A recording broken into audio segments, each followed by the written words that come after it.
భారత స్వతంత్ర సమరయోధుడు, జాతిపిత మహాత్మా గాంధీ. ప్రపంచం మొత్తం ఆయన పేరు చెబితేనే చేతులెత్తి నమస్కరించే సంస్కారం కలిగినటువంటి గొప్ప వ్యక్తి. ఆయన మీద రాసిన పుస్తకాలని ఒక డబల్ స్టేర్ బిల్డింగ్లో కనుక మనం పెడితే, ఒక రచయిత కాకుండా ఇంకొక రచయిత, అంటే అన్ని వేల మంది రచయితలు గాంధీ గారి గురించి కొన్ని వేల పుస్తకాలు రాశారు.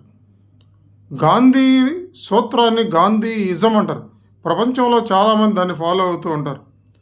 కోట్ల రూపాయల సంపాదన దక్షిణాఫ్రికాలో వదిలిపెట్టి భారతదేశంలో ప్రజలను విముక్తులను చేయాలని స్వతంత్ర పోరాటంలో పాల్గొని దేశం మొత్తం కాలితో నడిచి ప్రజలను చైతన్యపరిచి నేషనల్ కాంగ్రెస్ అధ్యక్షుడిగా ఉంటూ భారతదేశ ప్రజలకి స్వేచ్ఛా స్వతంత్రాలు ఇవ్వడంలో ప్రధాన భూమికను పోషించినటువంటి గొప్ప మేధావి, గొప్ప న్యాయవాది, గొప్ప మనిషి అని ముఖ్యంగా చెప్పాలి.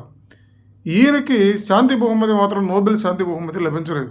నెల్సన్ మండేలాకి, హెల్మెట్ కోల్కి, అంతకన్నా తక్కువ స్థాయి వ్యక్తులకే నోబెల్ బహుమతి లభించింది.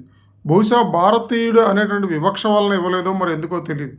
ఆయన మీద రిచర్డ్ ఆటంబరో అనే వ్యక్తి ఒక సినిమా తీస్తే ఆయనే నటించాడు, ఆయనే దర్శకత్వం వహించాడు, ఆయన నిర్మించాడు. ఆ రిచర్డ్ ఆటంబరో సినిమాకి దాదాపుగా 10కు పైగా ఆస్కార్లు వచ్చినాయి. ప్రపంచం మొత్తం ఆ సినిమాని అద్భుతంగా చూశారు. గాంధీ అంటే ఒక మాట కాదు, గాంధీ అంటే ఒక శక్తి, ఒక సంచలనం, ఒక పుస్తకం, ఒక జ్ఞానం, ఒక విజ్ఞానం, ఒక శాంతి స్వరూపం, శాంతి కపోతం. ఆయనకు నోబెల్ ప్రైజ్ రాలేదంటే ఖచ్చితంగా ఆ కమిటీ వాళ్ళు వివక్ష చూపించారనే మనం చెప్పాలి. కొంతమందికి నచ్చినా నచ్చకపోయినా, కొంతమంది విమర్శించినా దేవుడి నుంచే విమర్శించారని మనస్తత్వం ఉన్న వ్యక్తులు తనకున్న న్యాయవాద వృత్తిని, ఆస్తుల్ని, కుటుంబాలని అన్నీ వదులుకొని కొల్లాయి గట్టి కర్రబట్టి బ్రిటిషుడు భారతదేశాన్ని పారద్రోలే వరకు తరిమి కొట్టినటువంటి గొప్ప వ్యక్తికి శాంతి బహుమతి ఇప్పటికైనా ఇస్తే మన దేశాన్ని, మన జాతిపితని, మన భారతీయుల్ని గౌరవించినట్టుగా ఉంటుందనేది మన నమ్మకం.